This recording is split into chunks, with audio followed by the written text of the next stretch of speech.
Bismillahirrahmanirrahim. Assalamualaikum warahmatullahi wabarakatuh. Waalaikumsalam warahmatullahi wabarakatuh. Nah, ketemu lagi di SPBU sharing pagi bareng Umi. Jadi pagi ini ketemu lagi nih kita sama Abi. Alhamdulillah di Ramadan Karim, di Ramadan yang mulia ini kita hari ini mau sharing tentang bagaimana sih kemuliaan Al-Quran itu, bahwa kita pahami juga Al-Quran itu adalah way of life, ya, jalan hidup kita yang ada semua tuntunan kehidupan kita ada dalam Al-Quran. Dan di Ramadan ini semua kita sepertinya memaksimalkan untuk berinteraksi, ya, dekat dengan Al-Quran. Ya, Bi, cerita tentang Al-Quran, kemuliaan Al-Quran dan manfaat lah ya untuk kita semua sebagai umat Muslim. Gimana, Bi? Al-Quran memang mulia, Al-Quranul Karim. Dan kata Rasulullah SAW, sabda Rasulullah SAW bahwa Al-Quran itu bisa mengangkat satu kaum, tetapi juga akan bisa mewada'ahul akharin, ya, merendahkan itu maksudnya bisa kemudian gara-gara menghinakan Al-Quran, atau bisa juga karena meninggalkan Al-Quran. Makanya Allah mengatakan faman a'rada an dzikri fa inna lahu ma'isyatan dhanka. Siapa yang abai, berpaling dari zikri itu disebutkan di dalam satu pemaknaan adalah Al-Quran, maka baginya hidup yang sulit, tidak baik, dan makna yang semacam dengan itu. Maka situlah diantara pentingnya Al-Quran ini dalam kehidupan kita. Apalagi di bulan Ramadan ini, bulan dimana syahrul Ramadan alladzi unzila fihi Al-Quran, bulan dimana diturunkannya Al-Quran. Di bulan inilah benar-benar diberikan ruang yang seluas-luasnya di hati kita untuk bisa menerima Al-Quran itu. Harus dimaksimalkan berarti, ya, bukan hanya tilawah, bukan hanya mungkin membaca, tapi pemahamannya itu bagaimana supaya bisa di Ramadan ini kita bisa merasakan dekat sekali dengan Al-Quran. Jadi setelah keluar ataupun setelah selesai melaksanakan Ramadan, Al-Quran itu tetap hidup. Itu gimana tuh? Ya, ada satu pendekatan untuk bisa menikmati Al-Quran itu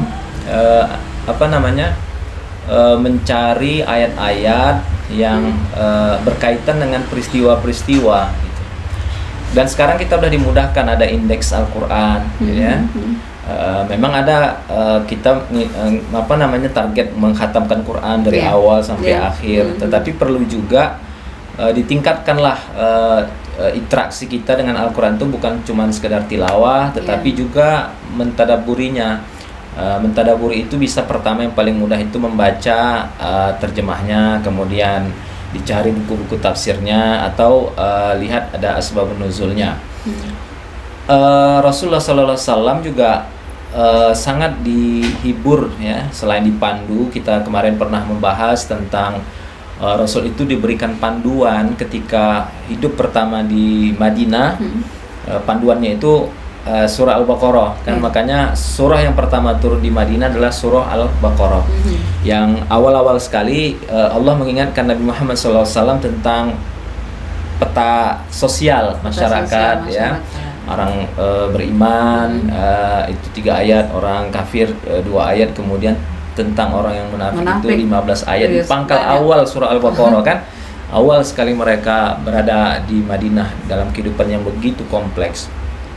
Nah, begitu juga Rasulullah, saat Rasulullah Shallallahu Alaihi Wasallam menghadapi tekanan, diturunkan oleh Allah surah Yasin. Jadi Umi, surat Yasin itu tidak selalu identik dengan orang meninggal, kematian, kan, gitu ya. Atau ya, ibu-ibu kan perwiritan Yasin gitu, ya, walaupun itu pahit, cuma harus dipahami lebih luas, ya, makna Yasin gitu. Anjurannya. Tetapi surah Yasin itu sebetulnya adalah hiburan bagi Nabi Muhammad SAW. Makanya ada yang menafsirkan Yasin itu adalah ya Muhammad, innaka laminal mursalin. Kau ini benar seorang nabi, tidak ada keraguan, ala sirati mustaqim, di atas jalan yang lurus. Ya, agar supaya kemudian Rasul menyampaikan ke para sahabat, nggak bergeming juga gitu. Karena kalau zaman sekarang ada subhat, informasi, distorsi yang membuat kita goncang, di Iya. zaman dulu juga ada gitu. Jadi jangan terlalu ini ya, baper Ya. gitu kalau anak bilang. Rasul nanti ya waktu ketika duduk-duduk dengan sahabat memberikan tausiah, taujihnya, lalu ketika Rasul bangkit ada orang yang memprovokasi. Mengatakan Rasul itu begini dan begitu. Gitu. Rasul sebagai manusia biasa juga punya rasa bersedih ya, Iya. gitu ya. Makanya Allah hibur Yasin, ya Muhammad inna kalaminal mursalin ala siratim mustaqim. Lalu diceritakanlah tentang apa? Wajah min aqsal madinati rajulun yas'a qala ya qomit tabi'ul mursalin. Itu kan ada ceritanya. Iya. Datang dari satu kampung, kemudian dia berkata kepada penduduk kampung ini, ada 3 orang yang mengajak kalian kebenaran. Itu sebetulnya mereka orang yang ikhlas itu. Ikutilah mereka. Tapi akhirnya dia disiksa sampai dia wafat. Dalam riwayat ada yang menyebutkan kepalanya di apa dengan batu besar. Batu besar ya.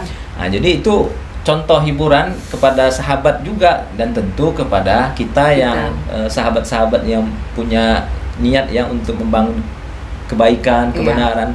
Itu pasti selalu ada ujiannya, ada tantangannya, dan mungkin saja ada orang yang berupaya untuk membuatnya gagal dan tidak berhasil dan segala macam. Termasuk surah Al-Kahfi, ya kan? Surah Al-Kahfi itu ada satu ayat yang berbunyi fala'allaka bakhi'un nafsaka ala atharihim illam yu'minu bihadzal hadithi asafa. Apakah engkau akan mencelakakan dirimu ya Muhammad karena merasa sedih orang tidak mengikut apa yang engkau sampaikan ya tentang Al-Quran.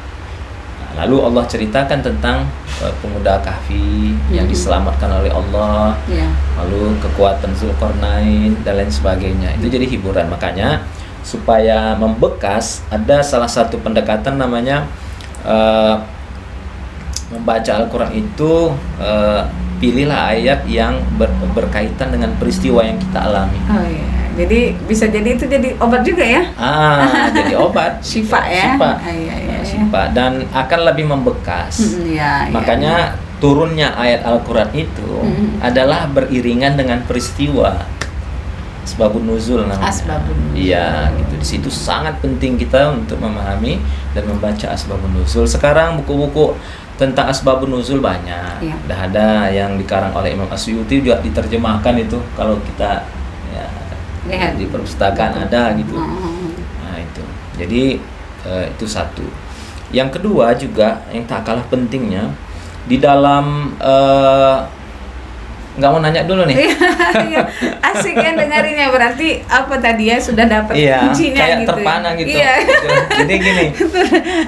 Bukan itulah terpana ya menikmati Quran. Iya, benar-benar berarti alangkah ruginya gitu ya kita membaca Al-Qur'an hanya sekedar rutinitas gitu kan. Tapi walaupun itu pahalanya luar biasa ya. Karena satu huruf Al-Qur'an itu aja tuh 10 kebaikan, apalagi banyak gitu. Tapi di Ramadan ini kita mencoba untuk meningkatkan tingkatannya itu tadi. Betul. Jadi menikmati Al-Qur'an, Al-Qur'an. Jadi yang kedua dalam menikmati Al-Qur'an itu selain mentadabur tadi ya, buka apa namanya terjemahnya berdasarkan peristiwa, tafsirannya. Yang kedua, Al-Qur'an itu punya isyarat-isyarat. Makanya belakangan muncul di dalam ilmu tafsir, ilmu Al-Qur'an namanya munasabah. Munasabah itu artinya apa? Keterkaitan. Keterkaitan antara satu surah dengan surah berikutnya, pangkal surah dengan ujung surah, ujung satu surah dengan pangkal surah berikutnya, termasuk urutan-urutan Al-Qur'an. Ya, Amr Khalid tuh menulis buku Pesona Al-Qur'an. Iya, Pesona Al-Qur'an yang tadi pernah baca ya. Baca. Pesona Al-Qur'an itu beliau menceritakan urutan-urutan surah itu pun dia punya isyarat dari Allah Subhanahu wa taala. Jadi kita coba begini saja. Waktu tadi mentadabur dengan bacaan terjemah tadi, coba lihat mengapa Al-Kahfi itu di awalnya bercerita tentang fala'allaka bakhun nafsaka ala atharihim illam yu'minu bihadzal hadisi asafa. Tetapi lalu kemudian Allah ceritakan gitu. Nah, itu kan memunculkan satu inspirasi. Nah, inspirasi itu dicatat, ditulis. Kalau bisa dijadikan quote di dalam Instagram misalnya, atau Facebook, status ya. supaya share ke orang. Ya, betul.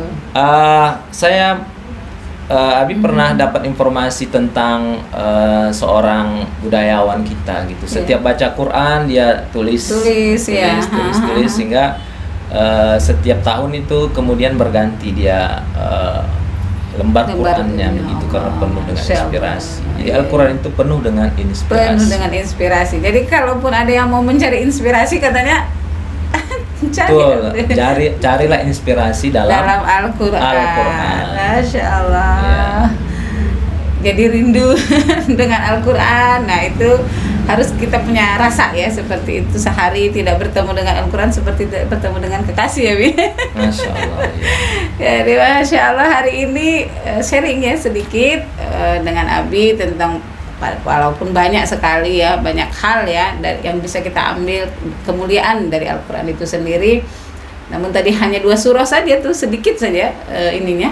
Dua pendekatan itu pendekatan menikmati Al-Quran. Iya, dalam surah Yasin dan surah Al-Kahfi. Walaupun itu masih sedikit sekali.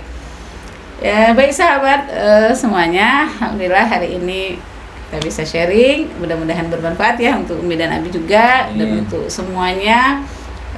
Mari bersemangat ya, mari berlomba-lomba untuk terus meningkatkan kualitas ibadah kita, termasuk meningkatkan atau mendekatkan diri, mendekatkan hati, mendekatkan jiwa ya pada Al-Quran itu sendiri.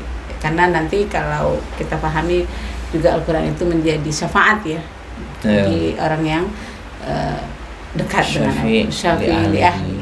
Mudah-mudahan kita juga nanti dikumpulkan Allah bersama-sama dengan ahli Al-Quran, mudah-mudahan insyaallah. Assalamualaikum warahmatullahi wabarakatuh. Waalaikumsalam warahmatullahi wabarakatuh.